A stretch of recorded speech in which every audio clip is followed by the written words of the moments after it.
Hey all எல்லாரும் எப்படி இருக்கீங்க? நம்ம வந்து 2026க்கான ப்ரிப்ரேஷன் பண்ணுறதா சொல்லியிருந்தோம். இப்போது அதோட ஸ்டார்டிங்காக தமிழ்லேருந்து ஸ்டார்ட் பண்ண போகிறோம். சரிங்களா? தமிழில் வந்து 100 மார்க், மற்ற சப்ஜெக்ட்ஸ் எல்லாமே சேர்ந்து 100 மார்க் அப்படின்னு தெரியும். நம்ம தமிழ் ரொம்ப இம்பார்ட்டன்ட் அப்படிங்கிறதும் தெரியும். சரிங்களா? இனிமேல் ரெகுலராக கிளாஸஸ் பார்க்க போகிறோம். சிலபஸில் இருக்க ஒவ்வொரு டாப்பிக்கும் எங்கெங்கே இருக்குது அப்படிங்கிறத மொத்தமாக படிக்க போகிறோம். தமிழ் மட்டும் இல்லை, மற்ற எல்லா சப்ஜெக்ட்ஸும் படிக்க போகிறோம். ஆனால் ஸ்டார்டிங்காக தமிழ் வச்சுருக்கோம். சரிங்களா? இன்றைக்கி டே 1ல் தமிழில் என்ன பார்க்க போகிறோம் அப்படின்னா, இலக்கியம் தமிழரங்கம் தமிழ் தொண்டம் இந்த லாஸ்ட்டாக டாப்பிக்கும் இருக்கும்ல, அதில் நாமக்கல் கவிஞர். சரிங்களா? கடைசியிலேருந்து அதில் பார்ப்போம். சரிங்களா? நாமக்கல் கவிஞரை பற்றின வீடியோ கடைசி வரைக்கும் பார்த்துக்கோங்க, கண்டிப்பாக யூஸ்ஃபுல்லாக இருக்கும்.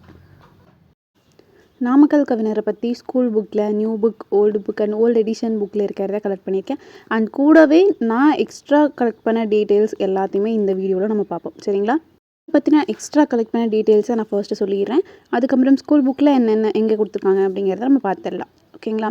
ஃபஸ்ட்டு இவர் வந்து நாமக்கல் கவிஞர் அப்படின்னு சொல்கிறோம். ஆனால் இவர் வந்து நாமக்கல்குள்ளே இருக்க மோகனூரில் பிறந்திருப்பார். சரிங்களா? அடுத்தது இவருடைய பெற்றோர் வெங்கட்ராமன் அம்மணி அம்மாள். இவர் வந்து தமிழக அரசின் முதல் அரசவை கவிஞர் அப்படிங்கிற பெருமைக்கு உரியவர். இவருக்கு வந்து நடுவண் அரசு பத்மபூஷன் விருது வழங்கியிருக்கு. சரிங்களா?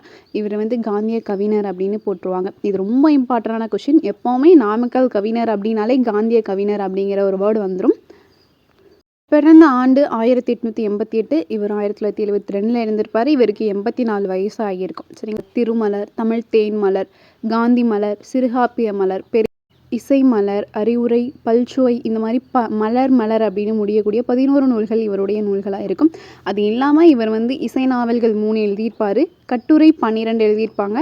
தன் வரலாறு 3 எழுதியிருப்பாங்க. புதினங்கள் 5 எழுதியிருக்காங்க. இது எல்லாமே வந்து மேட்ச் த ஃபாலோவிங் ப்ரீவியஸ் இயரில் கொஷின்ஸ் கேட்டிருக்காங்க. இதை நல்லா பார்த்துக்கோங்க. எத்தனை நூல்கள் அவர் எழுதியிருக்காரு அப்படிங்கிறது ரொம்ப இம்பார்ட்டன்ட். சிற்றிலக்கிய திறனாய்வு நூல்கள் வந்துட்டு 7 எழுதியிருக்காரு. சிறுகாப்பிய நூல்கள் 5 எழுதியிருக்காங்க. மொழிபெயர்ப்பு நூல்கள் 4 எழுதியிருக்காங்க. சரிங்களா? அடுத்தது இது இல்லாமல் கவிதை தொகுப்புகள் 10 இருக்கும். இது ரொம்ப இம்பார்ட்டன்ட். இது நல்லா பார்த்துக்கோங்க. அடுத்தது எங்கள் தமிழ் அப்படிங்கிற பாடல் அவர் எழுதியிருக்காரு. அதில் வந்து அறிஞர் அறிவை தரலாகும் இந்த பாடல் வரி தொடங்கக்கூடிய ஒரு பாடல் தான். அது வந்து நம்ம ஸ்கூல் புக்லேயே இருக்குது. அது நம்ம ஃபுல்லாக பார்த்துடலாம். அடுத்தது இந்த லைன், பெற்றெடுத்த தமிழ்தாயை பின்னால் தள்ளி பிறமொழி சிறப்பளித்த பிழையை நீக்குக அப்படின்னு சொல்லி அவர் ஒரு ஃபேமஸான ஒரு லைன் இருக்கும். சரிங்களா? நம்மளோட தமிழ் மொழியை பின்னாடி தள்ளிட்டு பிறமொழியை நம்ம சிறப்பளிக்கிற பிழையை வந்து நீக்குங்க அப்படின்னு சொல்லியிருப்பார். அது நாமக்கல் கவிஞரை வந்துட்டு பலே பாண்டியா அப்படின்னு சொல்லிட்டு ஒருத்தர் சொல்லியிருப்பார். அதுதான் வந்து பாரதியார் சொல்லியிருப்பார். அவர் புகழ்ந்து பேசியிருப்பாங்க. சரிங்களா? இந்த லைன் சப்போஸ் கொடுத்து கேட்டாங்க அப்படின்னா, யாரை வந்து இவர் பலே பாண்டியா அப்படின்னு சொல்லி பாரதியார் புகழ்ந்தார் அப்படின்னும் கேட்கலாம். இல்லை நாமக்கல் கவிஞரை யார் வந்து பலே பாண்டியா அப்படின்னு சொன்னாங்க அப்படிங்கிற கொஷினும் கேட்கலாம். அடுத்தது இவர் வந்து முதலாக ஒரு ஓவியம் வரைஞ்சிருப்பார். அது வந்து ராமகிருஷ்ண பரமஹம்சர் அவங்கள தான் வரைஞ்சிருப்பாங்க. சரிங்களா? இவங்களுடைய வளர்ப்பு தாய் வந்து பதுலா பிவி அப்படிங்கிறவங்க தான் இவங்களை வளர்த்திருப்பாங்க. அவங்க வந்து ஒரு முகமதிய பெண். சரிங்களா? அடுத்தது காந்திய கவிஞர்.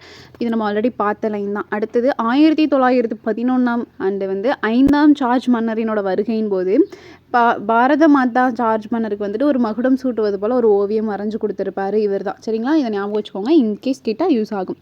அடுத்தது இவருடைய நூல்கள் வந்து ஒரு 10 நூல்களுக்கு மேலே இருக்கும். நிறைய நூல்கள் இவர் எழுதியிருப்பார். ஆனால் ரொம்ப இம்பார்ட்டண்டான நூல்கள்லாம் இது. சரிங்களா? மலைக்கல்லன், என் கதை, அவளும் அவளும். இதில் என் கதை அப்படிங்கிறது இவருடைய சுயசரிதம். சரிங்களா? இது ரொம்ப இம்பார்ட்டன்ட். இன்னொருத்தருடைய சுயசரிதை நூலும் வரும். ஸோ அதனால் எந்தெந்த நூல் யாரோட சுயசரிதை அப்படிங்கிறத நல்லா ஞாபகம் வச்சுக்கணும். அடுத்தது அவனும் அவளும் அப்படிங்கிறது காவியம். சரிங்களா? இதுக்கு கீழே காணாமல் போன கல்யாண பெண், பிரார்த்தனை, தமிழன் இதயம், கவிதாஞ்சலி, இலக்கிய இன்பம், தேமதுர தமிழோசை, திருக்குறள் புது உரை, சங்கொலி, மாமன் மகள், அரவணை சொந்தம், திருக்குறளும் பரிமேலழகரும், திருவள்ளுவர் திடுக்கிடுவார், கம்பனும் வால்மீகியும். இது எல்லாமே இவர் எழுதின நூல்கள் தான். இதில் ரொம்ப இம்பார்ட்டண்டாக நம்ம நிறைய டைம் பார்த்தது அப்படின்னா என் கதை அப்படிங்கிற நூலை நம்ம பார்த்துருப்போம். அது இல்லாமல் மலைக்கல்லன் அப்படிங்கிற நூலையும் நம்ம ஆப்ஷன்லேயே பார்த்துருப்போம். சரிங்களா? அடுத்தது மத்திய அரசு இவருக்கு செஞ்ச சிறப்பு பத்மபூஷன் விருது வாங்கியிருக்காங்க அப்படின்னு சொல்லியிருப்பாங்க. அது இல்லாமல் 1942ஆம் ஆண்டு வந்துட்டு அவர் அரசவை கவிஞர் ஆக்கியிருப்பாங்க. முதல் அரசவை கவிஞர் அப்படின்னு சொல்லியிருப்பாங்க. அது வந்து 1942 ராஜாஜி அவர்களுடைய பீரியட் அப்படின்னு சொல்லிட்டு ஒரு குறிப்பில் கொடுத்துருப்பாங்க. சரிங்களா? இதையும் நீங்கள் ஒரு கிளான்ஸ் பார்த்துருக்கோங்க. அடுத்தது இவர் வந்து சட்டமன்ற உறுப்பினராகவும் இருந்திருக்காரு. சரிங்களா? அது இல்லாமல் கீழே அவருடைய ரொம்ப ஃபேமஸான லைன்கள். இந்த வார்த்தைகள்லாம் வந்துட்டு கண்டிப்பாக நமக்கு தெரிஞ்சிருக்கணும். இந்த லைன் கொடுத்தாலே இவ தான் சொன்னாங்க அப்படிங்கிற அளவுக்கு நமக்கு தெரிஞ்சிருக்கணும். சரிங்களா? இன்றி ரத்தமின்றி யுத்தம் ஒன்று வருகுது. இது எல்லாருமே நம்ம கேள்விப்பட்டிருப்போம். சரிங்களா? இதை வந்து சத்தியாகிரகம் போராட்டம் நடந்திருக்கும் 1930. அப்போ வந்து இவர் பாடியிருப்பார். தமிழர் என்றொரு இனம் உண்டு, தனியே அதற்கு ஒரு குணம் உண்டு அப்படிங்கிறதும் இவர் சொன்னது தான். தமிழன் என்று சொல்லடா, தலைநிமிர்ந்து நில்லடா, அந்த லைன். கூட்டுறவில் சேருங்கள், கூடி வாழ்ந்து பழகுங்கள், இதுவும் இவர் தான் சொல்லியிருப்பார். நம்ம இந்த 4 லைன் அதிகமாக கேட்டிருப்போம். கூட்டுறவில் சேருங்கள், கூடி வாழ்ந்து பழகுங்கள் அப்படிங்கிறதும் இப்போ ரீசெண்ட் டைமில் கொஷின்ஸில் கேட்குறாங்க. நீங்கள் இதையும் நல்லா பார்த்துக்கோங்க. கைத்தொழில் ஒன்றை கற்றுக்கொள், கவலை உனக்கில்லை ஒத்துக்கொள், பாட்டாளி மக்களது பசி தீர வேண்டும், பணமென்ற மோகத்தின் மீது விசை தீர வேண்டும் அப்படின்னு சொல்லியிருப்பாங்க. காந்தியை மறக்காதே அப்படிங்கிற லைனும் சொல்லியிருப்பார். காந்தியம் நம்முடைய உடைமை, அதை காப்பது நம் கடமை அப்படிங்கிற வழியை சொல்லியிருப்பார். இது நல்லா பார்த்துக்கோங்க. காந்தியத்தை இழக்காதே, மறக்காதே, அது எல்லாமே வந்துட்டு நாமக்கல் கவிஞர் சொன்னார். சுதந்திரம் தருகின்ற மகிழ்ச்சியை காட்டிலும் சுகம் தரும் உணர்ச்சி உண்டோ, அந்த மாதிரி ஒரு வழியை இவர் சொல்லியிருப்பார். அந்த லைனும் பார்த்துக்கோங்க. அடுத்தது இவர் பெண்மையை பற்றி ஒரு பாடல் பாடியிருப்பார். இந்த பாடல் வரையும் நம்ம புக்கில் ஃபுல்லாகவே இருக்கும். இங்கே வந்து 2 லைன் மட்டும் எழுதியிருக்கேன். அன்பும் ஆர்வமும், இந்த 2 லைன் மட்டும் பார்த்துக்கோங்க. இது நம்ம ஃபுல்லாகவே படிப்போம். அடுத்தது எங்கள் தமிழ், அந்த பாடல் வரியும் படிப்போம். நாட்டு வாழ்த்தில் இந்திய நாடு இது என்னுடைய நாடே அப்படிங்கிற ஒரு பாடல் வரியும் நம்ம புக்கில் இருக்குது. இதுவும் நம்ம பார்த்துக்கலாம். அடுத்தது திரைப்படமாக்கப்பட்ட இவருடையது வந்து ஆக்கியிருப்பாங்க ஒரு புதினத்தை. அது வந்து மலைக்கல்லன். சரிங்களா? மலைக்கல்லன் அப்படிங்கிறது ஒரு புதினம் அப்படிங்கிறதையும் ஞாபகம் வச்சுக்கோங்க. திலகர் விதைத்த வித்து பாரதியாக முளைத்தது, காந்தி தூவிய விதை நாமக்கல் கவிஞராக தோன்றியது அப்படின்னு சொல்லிட்டு ராஜாஜி இவங்களை பாராட்டியிருப்பாங்க. சரிங்களா? இது ரொம்ப இம்பார்ட்டன்ட்.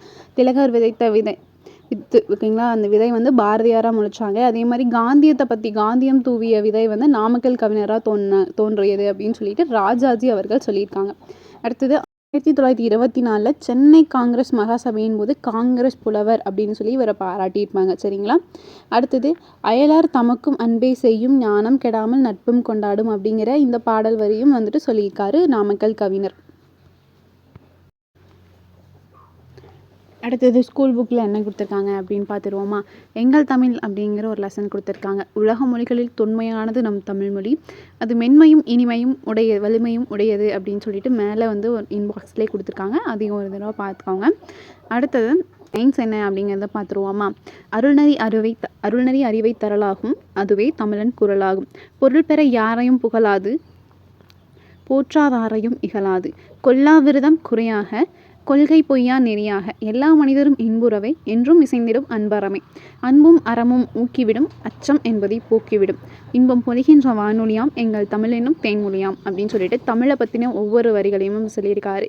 எப்போவுமே வந்துட்டு நம்ம தமிழ் மொழி தான் வந்துட்டு நம்மளோட அறிவை தரக்கூடிய மொழி. இது வந்து பொருளுக்காக யாரையும் வந்து போற்றாது, எல்லா மனிதரும் இன்புறமாக இருக்கிறதுக்காக தான் இந்த மொழி அப்படிங்கிற மாதிரி தான் இவர் வந்து தமிழ் மொழியை சொல்லியிருக்காரு. சரிங்களா? இந்த வார்த்தைகள் லைன்கள் பார்த்துக்கோங்க. ஏன்னா இந்த லைனு கொடுத்து யார் எழுதுனது அப்படின்னு சொல்லிட்டு கொஷின்ஸ் கேட்பாங்க. அடுத்தது கத்தியின்றி ரத்தமின்றி யுத்தம் ஒன்று வருகுது, சத்தியத்தின் நித்தியத்தை நம்பும் யாரும் சேருவீர், கண்டதில்லை கேட்டதில்லை சண்டை இந்த மாதிரி, பண்டு செய்த புண்ணியம்தான் பழித்ததே நம் பார்த்திட அப்படின்னு சொல்லிட்டு கத்தியின்றி ரத்தமின்றி இந்த பாடல் வரிகளை சொல்லியிருப்பார். இது ரொம்ப இம்பார்ட்டண்டானது. எல்லா வரிகளுமே ரொம்ப இம்பார்ட்டண்டானது. கத்தியின்றி ரத்தமின்றி இந்த லைனை கேட்காதவங்களே யாரும் இருக்க மாட்டாங்க. அந்த அளவுக்கு வந்துட்டு இது ரொம்ப இம்பார்ட்டன்ட். எல்லாரும் ஃபஸ்ட்டு 2 லைனை மட்டும் நம்ம தெரிஞ்சிருப்போம். ஆனால் மீதி இருக்க லைனையுமே நம்ம பாட்டு வச்சுருக்கணும். அடுத்தது சுதந்திரம் தருகின்ற மகிழ்ச்சியை காட்டிலும் சுகம் தரும் உணர்ச்சி வேறுண்டோ, பதம் தரும் பெருமையும் பணம் தரும் போகமும் பார்த்தால் அதைவிட கீழென்றோ, இதந்தரும் அறங்களும் இசையுடன் வாழ்தலும் எல்லாம் சுதந்திரம் இருந்தால்தான், நிகழ்ந்தரும் துயரங்களை நிமிர்ந்து நின்றதித்திட நிச்சயம் சுதந்திரம் அது வேண்டும் அப்படின்னு சொல்லிட்டு சுதந்திரம் வேண்டும் அப்படிங்கிறத இவர் சொல்லியிருப்பார். இந்த பாடல் வரிகளை பார்த்துப்போம்.